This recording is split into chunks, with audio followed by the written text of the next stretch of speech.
Senior lawyer Swapnil Kothari is also with us on this broadcast for more perspective. Mr. Kothari, this is the same bench that had come down very heavily against Nupur Sharma just about 2 or 3 weeks ago. But something that's now coming out of the court, and the latest, in fact, is that Justice Kant is observing that our main concern is that you should not be deprived of the right of alternative remedy and to develop modalities as far as the cases against Nupur is concerned. How do you read this?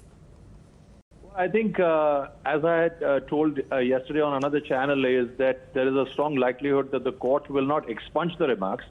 It will direct the matters to be heard by the High Court, of which will have the jurisdiction, and maybe there she can get the FIRs clubbed, because that is an alternative efficacious remedy.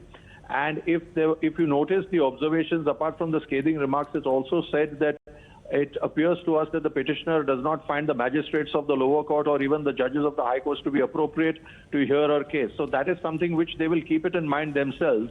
And they believe that Article 32 should not be used always in every single case. Sometimes the judges will say that, sorry, we do not believe that we should be clubbing it. You should go to the high court and you should get your cases clubbed there.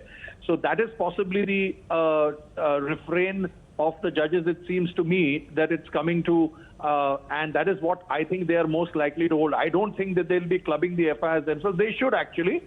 They have complete powers to do that, and there are judicial precedents to back that, and on the principles of sameness and consequence test. But I think because it was the same incident and there is no secondary offense that has flown from the first as a consequence. So I think on both those tests, having satisfied, the Supreme Court itself has the power to do that.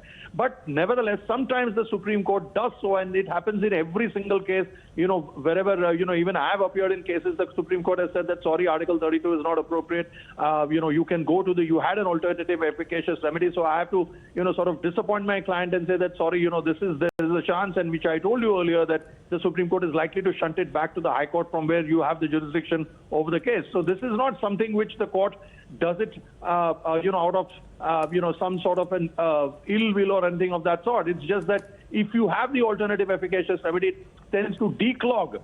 It's already cluttered, docket in that sense, and it tends to then say that, sorry, we'll